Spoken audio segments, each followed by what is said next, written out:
when it comes to getting the bill and setting up an appointment, okay? Some of you guys have seen this training before, but it's always good to refresh on it because that's what we're really focusing on with this group right now, is getting as many accounts as possible and setting up appointments, okay? Like getting a lead is great, but if you don't set up an appointment and you don't confirm in a time with them and you don't get their utility bill, the chances of that lead converting are slim to none, all right? So, with the 6-step process, the first step is breaking preoccupation. Second step is creating a desire to learn. Third is problem solution. Fourth is qualifying. Fifth is getting the usage and the utility bill. And the sixth is setting a solid appointment, okay? Sweet. So, hopping into the first step, the breaking preoccupation, the first 15 seconds. Tonality, there's 3 forms of communication: verbal, nonverbal, and tonality. Your tonality is the most important, okay? So when you're just starting off in door to door, if you're very monotone, like, hey, how's it going, my name's Dan, or you seem intimidated, like, hey, how's it going, my name's Dan, like too energetic, like, whoa, dude, who the hell are you, right? Like you gotta like have a voice of confidence at the door, right? It's more like, hey, how's it going, Jim, right? Hey, Dan, nice to meet you, right? And you want to be viewed as a figure of authority, an expert, right? The only thing with the new guy thing is they don't want to buy from the new guy, right? They want to buy from the expert, the experienced guy, okay? That's what's going to separate you in a neighborhood.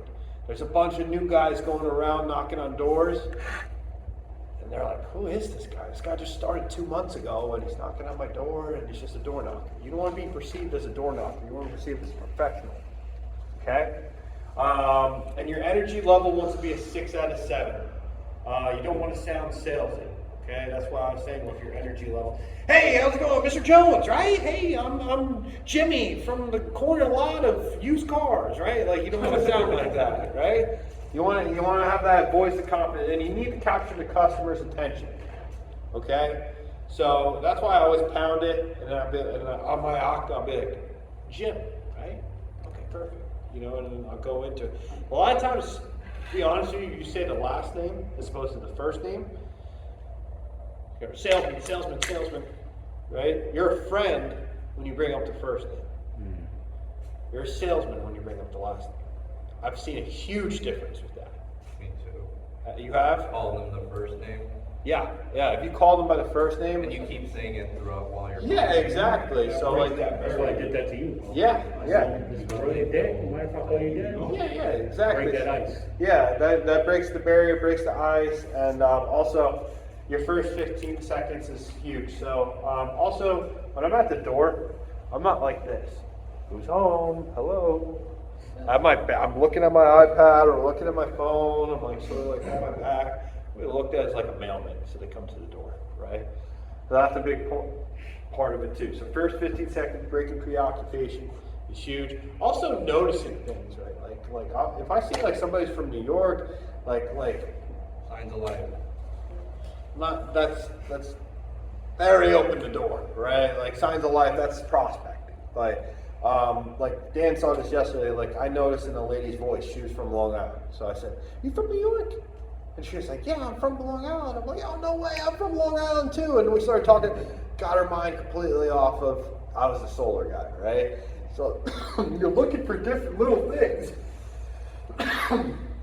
to catch their attention in the beginning to derail the sale a little bit. Okay. Sorry. Creating a desire to learn. This is what they want to know. Who you are, what you're doing, and why you're doing it. Okay? What is in it for the homeowner?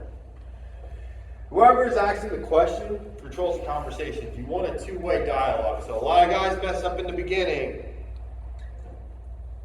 because they're verbally vomiting all over the customer. They don't ask questions. They're just like, yeah, so it's a government-funded program. You can save a lot of money. We're going to cut your bill in half. Where's your bill? Go get it. And it's like, no. Like, you need to go back and forth with them, right? So instead, with the two-way dialogue, it's like, yeah, You guys paying over $100 a month? Okay, cool. Do you guys get your bill in the mail or email? Okay, cool. You see this bar graph? Okay, awesome. Do you guys take a look at this bar graph? You guys want them to answer questions, okay? It's very simple. Who are we? Sunrun. What are we doing? Solar. Helping them save money. Helping them save money. What else? Healthy environment. Helping the environment, creating power on site, right? Like you need to get these things across their head. Energy And why are we doing it? Energy independence. The rates are going up. What else? Security. Security. Like to have a secured rate. Okay. Homes. What did these three guys in their pitches do all the same? They established who they were, what they were doing, and why they were doing it, right? All in three different ways. And they were able to get my bill. If you could do that with homeowners, guess what's going to happen? You're going to get ACs, you're going to get appointments. If you can't translate who you are, what you're doing, and why you're doing it, you're not going to have much luck. And also, if you can't get across to them what it's in for them, right? If they don't understand that they can save money, because a lot of people, when I talk to them about the solar, they think they have to pay solar and a utility bill. Who's heard that before? Okay, that's like the biggest objection. Oh, like yesterday, my AC was like, no, I don't think I could do 250 to you guys, 250 to FBA. I was like, my man, it doesn't work that way. I said, and like, this is what we do. This is why we're doing it. He's like, oh, okay, all right, yeah. Yeah, you can come back and forth. Sounds great, like, you know. And like I said, you want to be asking questions as a discovery, right? How much you're paying. You get your bill in the mail or email. What's some other questions? How old is your roof? How old's your roof? How long you been in the home? How long you been in the home? Are you planning to move anytime soon? Are you planning to move anytime soon? Is anyone moving in and out of the home within the next year? Pool and car. Do you have a pool? Do you have an electric car? Okay, perfect. Next is the problem. You need to paint the picture for them. I love using the power lines. I love it. If there's power lines in my area, I'm using it all day. That helps me paint the picture of what's going on. I went to use the power line yesterday. When I looked back, there was nowhere around. Well, yeah, they went all on the ground. Oh my God. I was like, But most areas will have power lines. In Florida, like it's 50-50 right now in Florida. They're building all the new construction. No, you're not going to see that. Older areas, you're going to see the above the power lines. We want to paint the picture. Homeowners don't know what we know, right? They don't know that it's a bill swap. They don't know that they don't have to buy the solar panels. Like most people are coming around, it's like verbally vomiting all over them. Government funded program. Really, you could own your own power. You know, like they're just like exhausted with it. So like, if your goal is to paint that picture for them, that's why I'm always like, yeah, you see like the transformer right there on your power lines, and I get them to look at it. I'm like, okay, perfect. Well, you see that it's costing your utility company millions of dollars to update these power lines, and that's reflecting on your utility bill. That's why your bill has gone up 43% in the last 2 years. And Duke Energy's gone up 43% in the last 2 years, just so you guys know. So, paint the picture, right? Like what Andrew said, you know, in his pitch, is that you're getting the power from power plants, and it's dirty, right? Andy was painting the picture, you know, like he was just talking about with like, sorry. And Andy was painting the picture to where it was like, hey, like we're in Costco. You know, you've seen us in Costco, right? Kyle was painting the picture to where he was talking about, like, have you seen a news article that it's going up 3% a month, right? Different ways you could paint the picture, but you got to paint a picture to the homeowner of what the problem is, right? If you don't do that, you're not going to create much urgency, okay? And then you got to educate them on the problem. Going up 3% a month, right? That they're getting dirty electric, and there's no predictability. So they need to understand that there is a problem. Most of the time, they just have their bill on auto pay. They don't know there's a problem. And you don't want to give them the solution first. That's where a lot of people mess up. They'll say like, they'll give them the solution without giving them the problem, okay? So you want to give them the problem before you give them the solution. And the reason being is they don't know they need a solution. So it's almost like saying that, hey, like Austin, like, I know you're sick, but you didn't get the diagnosis, but I'm going to tell you to take this, like, medication. Would you take it? There you go. Then but if I was able to get like some x-rays and say like, you need it, would you take it? Maybe. I'll do my research. He'll do his research, right? Or whatever. So like, or some people will be like, yeah, give me that medicine, right? So it's the same way. It's like, I got to do the x-ray. I got to do the analysis with you to show you that there's a problem because you don't understand there's a problem. It's like getting your bill and sitting down talking to you about it, okay? And awareness is key for the homeowner. This picture must be painted for the client. So if you're not painting this picture of the problem, they're just not going to be enthused to really look into it, right? Like, so, make sense? Yeah. Cool. I like that word. What? They're not going to be enthused. No, they're not. Solution. My job is super simple to see what homes qualify for a rate deduction. How do we do that? How we do that is using solar energy. In fact, you don't have to buy it anymore. That is the old way of getting solar. The new way it works is you don't buy it from the power lines or the power plants anymore. You buy it from the panels at a locked-in rate. Since it's cleaner energy, you get it at a much cheaper rate. Does that make sense, Mr. Homeowner? And that's where I'm using buy language. Yeah. And you can word this in different ways. Like you saw all these guys word this in different ways. Like I word it different, like it's like baseball. Like somebody's gonna bat like me and Larry just did. He bats like this, I bat like this, right? But it's about the end result. So, so that's the solution. Is that people, especially here at Sunrun, we lead with the lease. We lead with on the doors. We lead with the lease. Okay. Everybody else is pitching ownership. We're pitching, hey, we got this new program where you buy the electric from the panels at half the cost of what you're paying the utility company. Okay, make sense? Yeah. Cool. And qualify, okay? Our job is to qualify homes. You do not want to set up appointments for homes that have renters or bad credit or really bad roof and doesn't want a new one. You want to walk away from those. You don't want to waste your time with those. Trust me. Like I've had people say to me like, hey, like, you know, these people are renting, they know the owner, they might want it. I think we should go back at this time, but it's not a confirmed thing. Can you come with me? And I'm like, no. Like, we're not doing that. We're not wasting the time on that. Like, move on from those people. Bad credit. Luckily, with Sunrun, we have co-signers. So if they do have a co-signer that has good credit in the home, we can use them, no problem. And then really bad roof, unless they're like, hey, we want a roof, we want solar, I wouldn't waste my time with that. Okay? If they do want a roof and solar, we can definitely help them with that. But for the most part, we walk away from those. And then you want to price rate and pull back. So like this is an example. I'm not here for a yes or no. My job is to see if you qualify. Not all homes do qualify, and I hope you guys do qualify. Make them think like, oh man, does my home qualify for this program or does it not qualify for this program? What I've been using recently is like I say like, yeah, we're only selecting a few homes on the street and we would consider your property.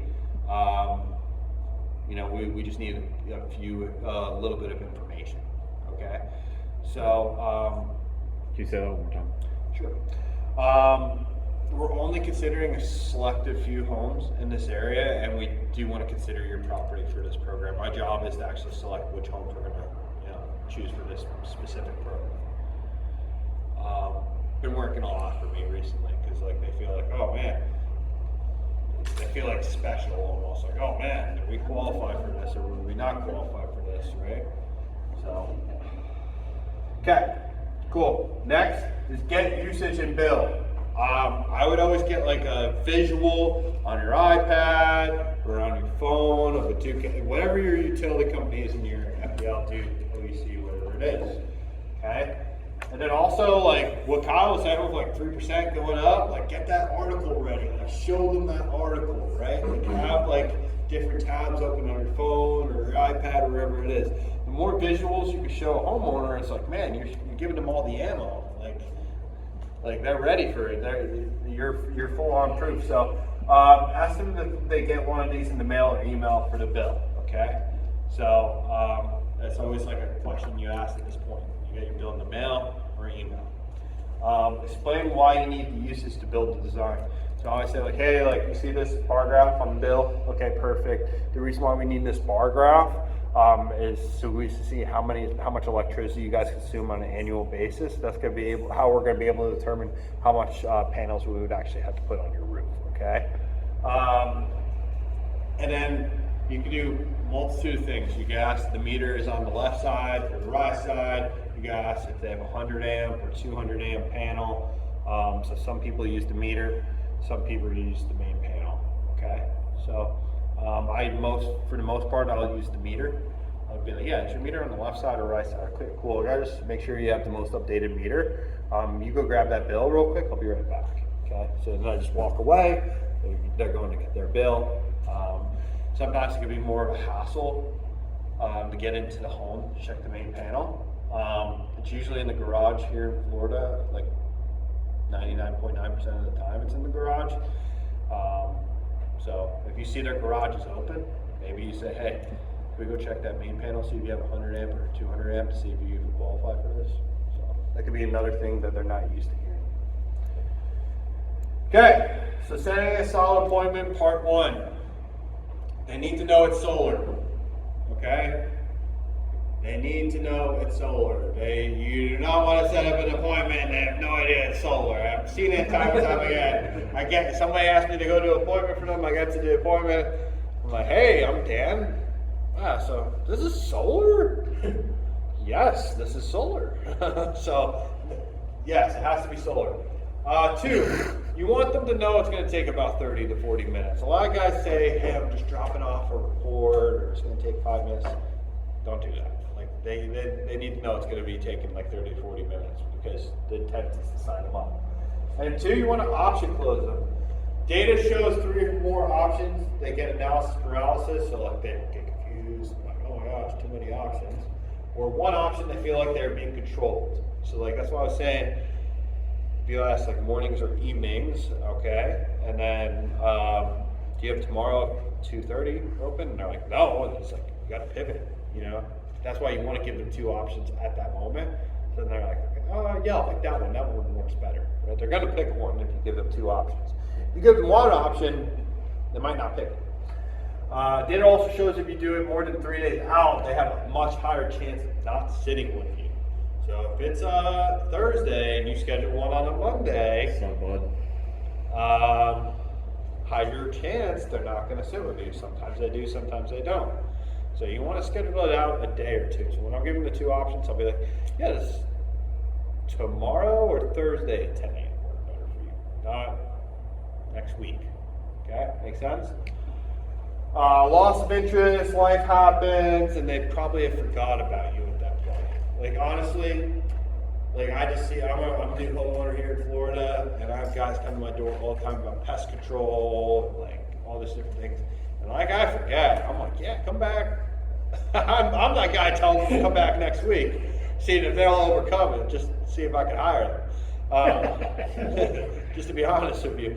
And I forget they come back. I'm like, oh my gosh, I forget. And then like it makes me think as a client, like, wow, yeah, like people don't remember us. You know what I mean? Like they're not gonna remember you if you schedule it out a week later or a couple days later. You want to, and also that's why rep card is huge. Like everybody should be using rep card, right? When I know a client is serious with an AC, I say like,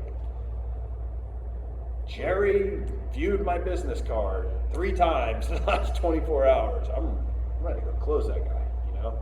So definitely download rep card if you haven't yet. All right, part 2. 2 option close example. They usually want us to come back in the next 48 hours. Does mornings or evenings work better for you? Okay, Thursday or Friday morning work. Okay, let me check my schedule. That's why I'm always pulling back.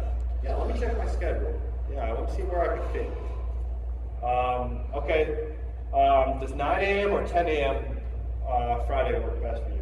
Then you want to once you get, oh yeah, 10 okay, perfect. Then you want to decompress the sale. You want to small talk, compliment, smile, and build rapport with the homeowner, okay? So then that's when you like sort of want to shoot the shit, they say, with them. You want to be like, yeah, like, man, you guys get new blinds, man, they look great.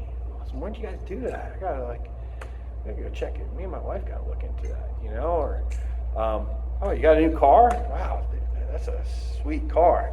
There's the guys that love cars, you know what I mean? Like, you know that guy, you knock on his door, he's a car guy. Like, you gotta figure out, like, what they like, and they gotta like you. People buy from who they like, right? So you want to be a chameleon on the doors. You want to be a chameleon, and when you're a chameleon, that means that you can like blend with all different types of people. Make sense? Cool. All right. Recap. So this is something that I want you guys to practice on in your free time, okay, and become masters with. First is breaking preoccupation, okay? Second is creating a desire to learn. Third is creating a problem and then a solution. Solution does not come before the problem. The solution comes after the problem. Fourth is qualifying. Fifth is getting uses in a utility bill. And then sixth is setting a solid appointment, okay? All right, with that being said, let's go out there today. Let's crush it. Let's go set up some appointments. If you're at Combine and you're setting up your first appointments, let's get you some appointments, okay? Text me if you set up an appointment. We'll get you scheduled.